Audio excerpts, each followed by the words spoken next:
Bonsoir. Ils avaient annoncé hier à Nîmes que leurs actions se multiplieraient. Ils ont tenu leur promesse. Colère des fils de harkis durant la nuit d'hier à Narbonne. Colère aujourd'hui avec l'occupation d'une mairie et d'une perception dans le Midi. Une communauté toujours décidée à se battre. Hervé Dino.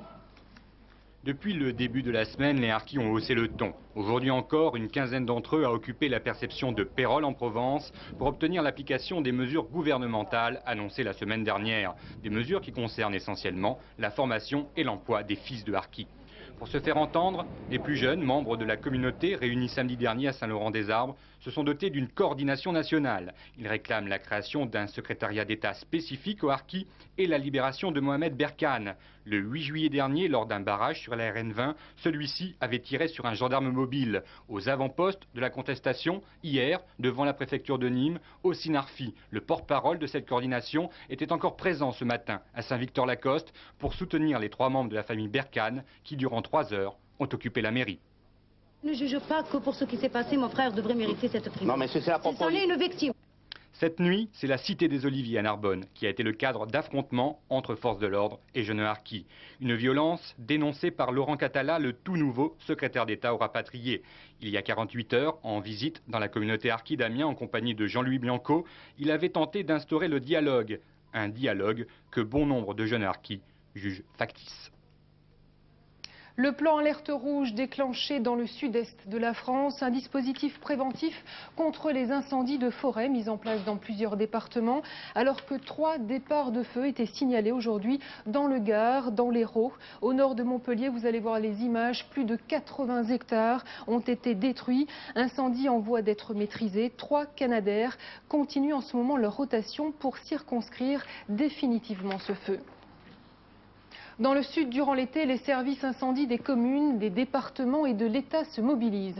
26 000 pompiers sont sur le pied de guerre, une armée manœuvrée par les stratèges de la lutte anti-incendie. Ce sont les hommes du Centre interrégional de coordination opérationnelle de la sécurité civile, le fameux CIRCOS, basé à Aix-en-Provence. Reportage Alain Chabot et Loïc Lemoigne.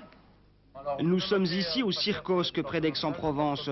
Ce centre opérationnel dirige une grosse partie du dispositif anti-incendie sur le Midi de la France. Ce matin, l'alarme a été donnée sur plusieurs départements méditerranéens. À l'origine, ce sont les services météo qui ont détecté ces zones à risque. Ici, en rouge sur l'écran. Sécheresse importante, température élevée et surtout prévision de Mistral, la journée risque d'être chaude. Aujourd'hui, nous avons un vent qui est relativement violent, qui va durer pendant 2 jours et demi, et qui va permettre à tous les foyers d'incendie qui vont partir de se propager très rapidement. Qui dit journée sensible dit vigilance accrue. Dans la salle de contrôle, les liaisons radio sont incessantes avec les avions d'observation que l'on suit à la trace sur la carte murale. Il faut dire que dès la mi-journée, les appareils sont en action. Nous aurons à partir de maintenant, 12h30, plus de 11 à 12 avions qui vont tourner jusqu'au coucher du soleil sur l'ensemble des zones à risque, avec pour mission la surveillance, la détection et l'attaque des feux naissants. En cas de feu de forêt important, ce sont d'abord les services incendies des départements concernés qui interviennent. Mais dès qu'il faut du renfort, c'est le CIRCOS qui envoie sur place les hommes et le matériel supplémentaire, notamment les fameux Canadair. Des décisions délicates à prendre, surtout quand les incendies se multiplient. Il faut alors choisir sur quel foyer concentrer les moyens.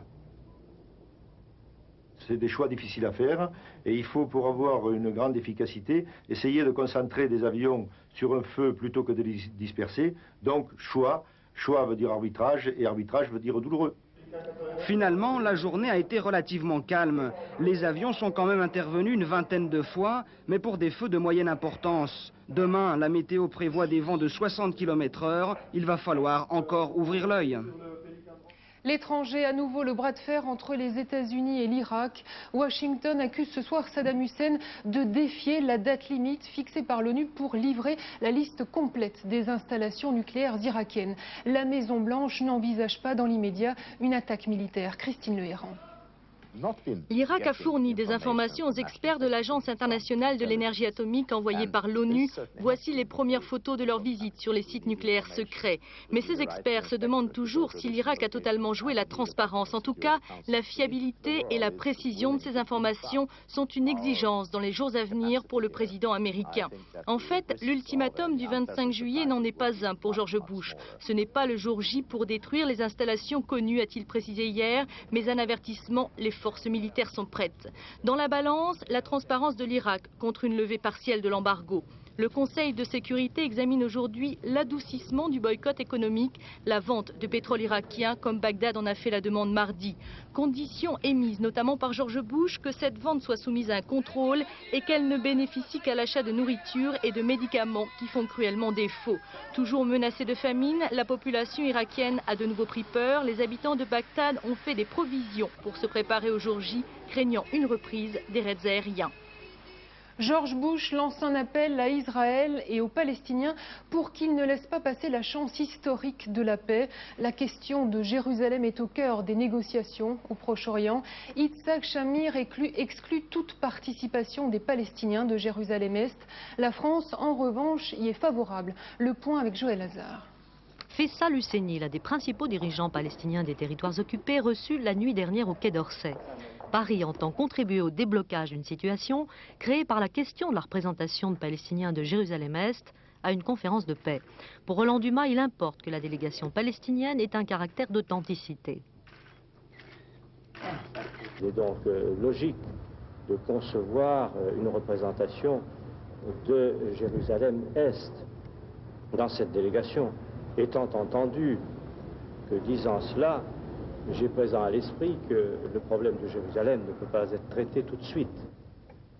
Pas question pour Yitzhak Shamir qu'un résident de Jérusalem-Est participe à la délégation palestinienne. Je préfère, dira-t-il, endosser la responsabilité d'un échec du processus de paix ébauché plutôt que de mettre en danger le statut de Jérusalem. Jérusalem réunifiée depuis 1967, depuis la guerre des 6 jours, proclamée capitale éternelle d'Israël après l'annexion de la partie arabe en 1980. Jérusalem, question cruciale dans toute perspective de négociation. Cette image en illustre la complexité, le mur des lamentations et l'esplanade des mosquées totalement imbriquées l'un dans l'autre. La Slavonie, à nouveau théâtre de violents affrontements dans cette région située à l'est de la Croatie. Au moins 15 personnes ont été tuées dans la nuit d'hier, dont 12 gardes nationaux croates.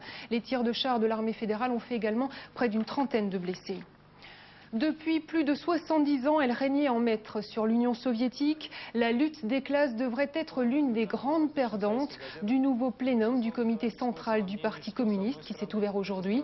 Mikhaïl Gorbatchev va proposer un programme social-démocrate. Il a d'ores et déjà annoncé la fin du parti de la classe ouvrière. Le scandale de la BCCI, décidément riche en révélations, un feuilleton à rebondissement depuis 3 semaines. Aujourd'hui, on apprend que les services de sécurité français savaient depuis 1988 que le terroriste Abou Nidal utilisait les comptes de la banque britannique. Le point sur cette affaire avec Jean-Marc Pitt. Pourquoi la BCCI de Londres a-t-elle pu continuer à fonctionner après 88 ? Certainement pas parce qu'elle était parvenue à cacher ses coupables activités, car dès le mois de février 88, les services secrets occidentaux étaient au courant. C'est ce que révèle le quotidien britannique Financial Times et l'hebdomadaire français VSD, qui publie cette semaine les extraits d'un rapport confidentiel défense de la DGSE. Le rôle joué par la BCCI dans les transactions financières du Fatah Conseil révolutionnaire, l'organisation terroriste palestinienne d'Abou Nidal, y est clairement décrit. Le rapport entre même dans les détails, puisqu'il indique que l'ambassade du Koweït à Londres a versé en 87 60 millions de dollars sur l'un des comptes du terroriste. Les autorités britanniques auront du mal à soutenir, comme ils l'ont fait dans un premier temps, qu'ils ignoraient tout jusqu'au début de cette année, car en matière de lutte contre le terrorisme, les services européens collaborent étroitement. Pourquoi a-t-il fallu attendre 3 ans pour voir une action enfin entreprise? En fait, l'implantation internationale de la BCCI n'intéressait pas que le terrorisme mondial. La CIA y a vu durant des années un relais efficace pour l'aide à la résistance afghane via le Pakistan. En 1988, l'agence américaine de lutte contre la drogue avait pour la première fois réussi à démontrer l'implication de la BCCI dans le blanchiment des narcodollars. Aujourd'hui, le département d'État américain de la justice a décidé de conduire une nouvelle enquête sur les irrégularités commises par la BCCI. L'ampleur et le caractère international du scandale dans lequel elle se noie empêchent peut-être enfin la BCCI de se prévaloir de services rendus. En France, éducation et recherche sont les deux grands gagnants du projet de budget 1992. Leurs crédits vont augmenter l'année prochaine. Pour les autres ministères, un régime sévère imposé par Pierre Bérégovoy et Michel Charasse au nom de la rigueur et de l'économie. Alors après l'interprétation de Bab que vous découvrez, tout de suite les explications de Claude Guénaud. La mauvaise conjoncture a des conséquences très concrètes pour les finances de l'État. Moins d'affaires, moins de chantiers, moins d'automobiles qui sortent des usines, moins de bénéfices, plus de chômage, c'est moins d'impôts et moins de TVA qui rentrent dans les caisses. Comme par ailleurs, le gouvernement s'est engagé à n'augmenter ni les impôts ni le déficit, les ministres n'auront pas un centime de plus à dépenser. Pour 92, le budget de l'État progressera au même rythme que l'inflation, estimée à moins de 3%, soit environ 1330 milliards de francs. Les ministres devront faire avec, certains verront même leur crédit diminuer. Vaste communicant, les économies réalisées iront à l'éducation et à la recherche, les deux ministères prioritaires qui échappent au couperet de la rigueur. La baisse de l'activité économique laisse ainsi très peu de latitude au gouvernement pour innover et intervenir dans les secteurs économiques en difficulté. Remous autour du parc régional de Camargue. L'armée a décidé d'y implanter ses installations. Le ministre de l'Environnement, Brice Lalonde, n'est pas d'accord. Une polémique que nous explique Jean-Baptiste Prédali. Enjeu de cette guerre de position autour du tranquille parc régional de Camargue, 5 hectares sur la commune d'Arles. Le terrain appartient à l'armée. En pleine zone agricole, elle a commencé à aménager des installations destinées, dit-on, à la DGSE, les services secrets. Tout cela sans permis de construire. Le chantier est protégé par le secret défense. Premiers opposants, les dirigeants du parc régional. Ils demandent l'arrêt des travaux en cours. Ils ont reçu aujourd'hui un renfort de poids. Brice Lalonde, le ministre de l'Environnement. Ce que je vois simplement maintenant, c'est qu'au moment où le gouvernement se donne beaucoup de mal pour faire respecter la loi sur le littoral, les lois d'urbanisme, pour protéger l'environnement, ce n'est pas de la plus grande délicatesse que d'aller choisir un parc naturel pour construire. Hein. Ce ne sont pas des parcs immobiliers, c'est des parcs naturels régionaux. Et le second point qui me frappe, c'est que le règlement d'urbanisme dit que c'est une zone agricole. Bon, ben, si c'est une zone agricole, même si l'armée n'a pas besoin de permis de construire, il faut respecter la zone agricole. Première victime de cette lutte entre intérêt écologique et intérêt militaire, la solidarité gouvernementale. Brice Lalonde entend même soutenir les opposants au projet dans leur guérilla judiciaire. Du côté du ministère de la Défense, on a choisi ce soir la tactique du silence radio. Au registre du parler cru, après les récentes déclarations d'Édith Cresson, celle du député maire PS de Montpellier, Georges Frêche, qui déclare avoir une immense admiration pour François Mitterrand. Pour être quelque chose avec lui, ajoute-t-il, il faut être du premier cercle et il faut lui tirer les pompes. Alors que le secrétaire d'État à l'intégration annonçait hier un plan d'action pour améliorer les conditions de vie dans les foyers de travailleurs, aujourd'hui on a appris l'expulsion de 21 résidents d'un foyer d'Échirolles dans l'Isère. 21 personnes qui refusaient de payer leur loyer, motif les mauvaises conditions sanitaires. Reportage de FR3 Grenoble. L'origine du conflit remonte à août 90, lorsque 21 résidents du foyer Sonacotra décident de faire la grève des loyers.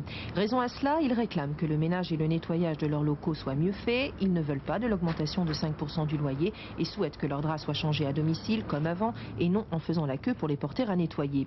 Ils consignent donc les sommes équivalentes au loyer sur un compte bloqué. Hier, le juge des référés a décidé d'expulser les 21 réfractaires. Pour 19 d'entre eux, le délai est de 2 mois. Pour les 2 autres, l'expulsion prend effet immédiatement. La réaction ce matin ne s'est pas fait attendre. Non, on ne quitte pas le foyer, ça. Pas question qu'on quitte le foyer, pas question. C'est eux qu'ils ont arrêté le dialogue entre nous et c'est eux le fautif, c'est pas nous. Nous toujours, on est présent, on est capable pour discuter avec eux et pour dialoguer bien avec eux.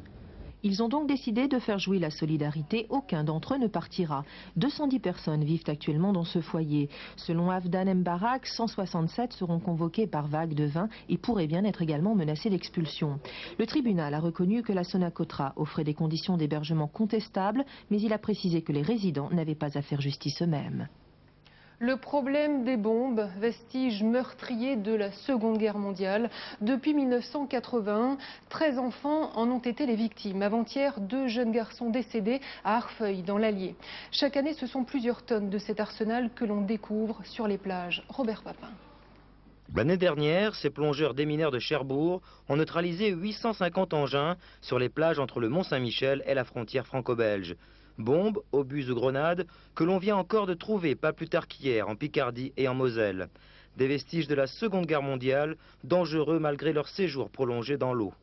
Alors ce qu'il ne faut pas faire, c'est le toucher. Ce qu'il faut faire, c'est prévenir. On prévient les élus locaux qui eux-mêmes préviennent les affaires maritimes. Les affaires maritimes centralisent les découvertes et les transmettent au centre opérationnel de la marine, situé à Cherbourg, et qui active ensuite le premier groupe de plongeurs démineurs pour destruction des engins. Le plus souvent, les victimes de ces engins sont des enfants. Comme ici, à Arfeuil, dans l'Allier, une grenade de fabrication anglaise datant de la Seconde Guerre mondiale a coûté la vie avant-hier soir à 2 d'entre eux et en a blessé 3 autres. Ils avaient découvert l'engin dans un dépôt de ferraille. Cet accident vient s'ajouter à ceux déjà nombreux des années précédentes. Le plus grave fut celui de Bremelbach, dans le Bas-Rhin. Le 19 mars 1981, 6 enfants âgés de 4 à 11 ans sont morts par l'explosion d'un obus de mortier trouvé dans un bois. Personne ne sait quand sera épuisé tout cet arsenal encore dissimulé. Ici, à Gérardmer par exemple, 22 000 engins ont été sortis de ce lac en 1988. Quoi qu'il en soit, il est fortement déconseillé de les manipuler en cas de découverte. Prévenez les services de déminage. Les engins, une fois neutralisés, finiront tout du moins pour certains dans des musées. En bref, les autres points forts de l'actualité en France grâce aux images des stations régionales de l'A3. Commentaire Béatrice Nivois. L'un des 4 passagers blessés lors d'un accident de bus RATP au mois de juin à Paris est mort le 15 juillet dernier des suites de ses blessures. C'est aujourd'hui que la RATP l'a annoncé. Le conducteur du bus, en état d'ébriété le jour de l'accident, passera en conseil de discipline. Il est aussi sous le coup d'une instruction qui pourrait aboutir pour homicide involontaire. Dans cet accident, 3 autres personnes ont été blessées. 5 à 8 ans de prison ferme pour une quinzaine de lycéens, c'est le tribunal correctionnel d'Angers qui a prononcé ces peines. Les jeunes gens étaient tous inculpés dans une affaire de trafic de drogue entre la Hollande et la France en 87. Une saisie avait permis de retrouver 200 kilos de cannabis, 500 grammes d'héroïne. Le parquet avait requis des peines allant de 6 mois avec sursis à 8 ans ferme. C'est ce matin à 6 h qu'un incendie a ravagé un immeuble en plein centre de Nice. Le sinistre s'est déclaré dans un magasin de literie. Très vite, il a été maîtrisé. 50 personnes ont été évacuées. Le sinistre a causé d'importants dégâts. Pour l'instant, on ignore toujours les raisons du feu.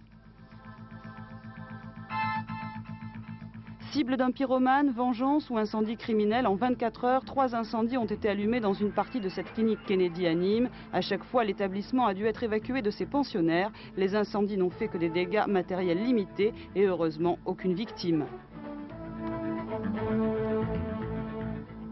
Changement de décor pour le premier entraînement ce matin au stade brestois de la star argentine Sergio Goycochea. La semaine dernière, le gardien vedette remportait avec son équipe la Copa América. Il devra attendre le feu vert de la Ligue pour affronter avec Brest les équipes de 2e division en championnat de France. La maladie qui a contraint tous les coureurs de l'équipe PDM à abandonner le Tour de France mardi dernier est probablement due à une salmonellose. C'est le résultat ce soir des analyses effectuées par un laboratoire médical belge. On est sûr à 100% qu'il s'agit d'une infection d'origine bactérienne et à 90% qu'il s'agit d'une salmonellose. La 19e étape du Tour de France, remportée aujourd'hui par un soviétique, Indurain garde facilement le maillot jaune. Résumé d'étape, Dominique Champeau. Dernier casse-pattes de la journée, le Mont-Revard est une aimable grimpette de 2e catégorie qui a surtout inspiré ceux qui étaient pressés de fuir la montagne et ses mauvais souvenirs. C'est cette perspective optimiste qui inspire l'effort de Konichev et de Richard, unis pour le meilleur dans la descente vers Aix-les-Bains. Pas de temps à perdre pour cela, car à quelques secondes à peine pointent les énergies de 4 hommes qui n'ont pas tout à fait abdiqué. Brooks, Ruet, Chozas et Greg LeMond, unis pour l'honneur dans un dernier barreau. 2 minutes plus loin, le maillot jaune mène un train relativement paisible. Ses principaux rivaux sont autour de lui et lui offrent une escorte déjà résignée. Devant, la rapide descente vers Aix-les-Bains n'a pas compromis le maigre capital de Richard et de Konichev. Meilleur finisseur, Konitschev s'imposera sur la ligne. Lehmann et son groupe arriveront 14 secondes plus tard, avec plus d'1 minute 30 d'avance sur Miguel Indurain et le reste des favoris. Depuis 19 jours, on ne vous parle que des hommes du Tour, des vainqueurs du Tour, pas de leur instrument de travail. Alors Didier Balèze et Salim Farez nous font découvrir la solitude de la petite reine. Le vélo nous livre toutes ces sensations, regardez. Comme tous les jours, je franchis la ligne avec mes 180 collègues. Un dernier coup de frein, c'est l'arrivée, au milieu du troupeau.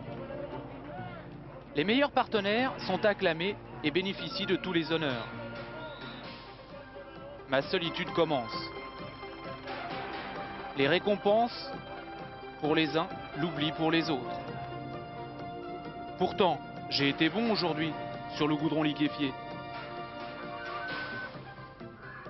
C'est injuste, même une émission porte mon nom. Heureusement, Pablo est là pour me doucher et nettoyer mes articulations. Le sommeil sera court, le réveil brutal. Pas de petit déjeuner, je suis déjà dans la rue. Ma pression monte, ma température aussi. Aujourd'hui, peut-être une étape tranquille, de repos, avec le directeur sportif. En fait, je serai fixé dans la descente, prêt à intervenir. Même dans les grands moments, parmi les plus belles signatures, je reste seul, on m'abandonne. Je mérite bien une statue. Si seulement j'étais avec Greg, on s'occuperait peut-être de moi. Il était l'un des plus grands conteurs juifs de ce siècle. Isaac Bashevis Singer est décédé hier à l'âge de 87 ans.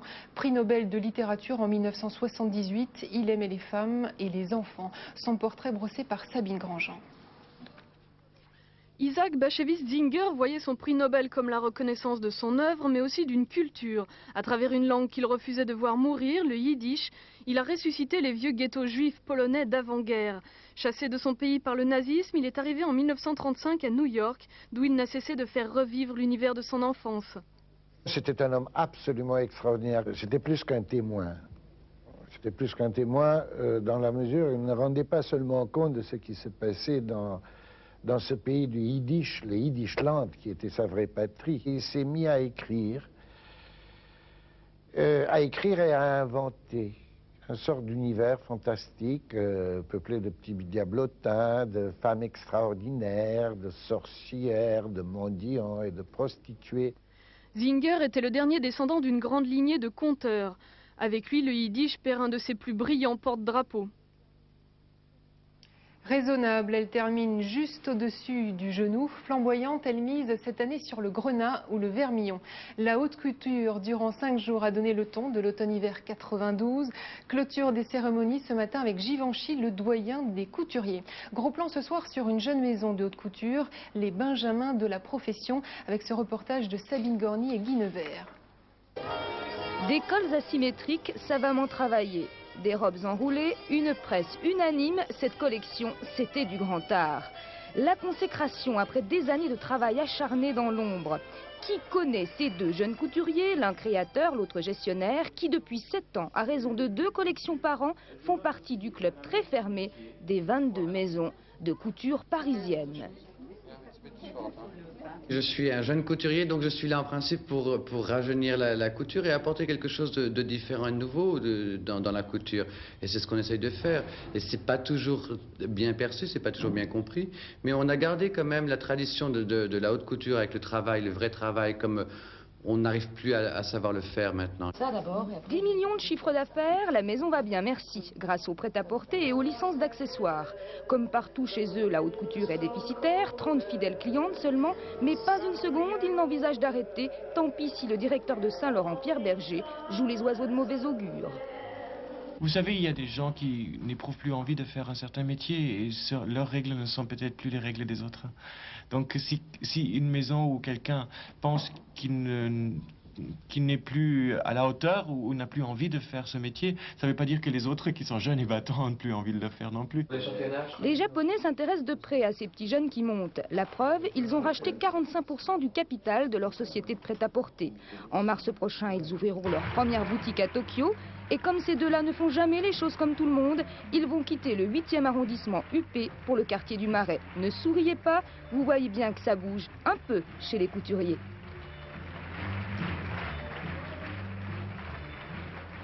Avant de vous quitter, les rapports du tiercé Quarté Plus, Quinté Plus qui se couraient aujourd'hui à Évry. Il fallait jouer le 5, le 4 et le 10. Rapport pour 6 francs dans l'ordre exact d'arrivée, 900 francs. Pour le Quarté, vous ajoutez le 11 et vous gagnez dans l'ordre exact d'arrivée 5081 francs 60. Enfin pour le Quinté Plus, 5, 4, 10, 11 et 16. Et vous gagnez dans l'ordre exact d'arrivée une belle somme, 45 800 francs. Voilà, fin de cette édition. Dans quelques petites secondes, la météo complète de Florence Klein. Votre prochain rendez-vous avec l'information, 22h10, soir 3, présenté par Richard Tripot. Très belle soirée à tous. Je vous retrouve demain à 19h. Au revoir.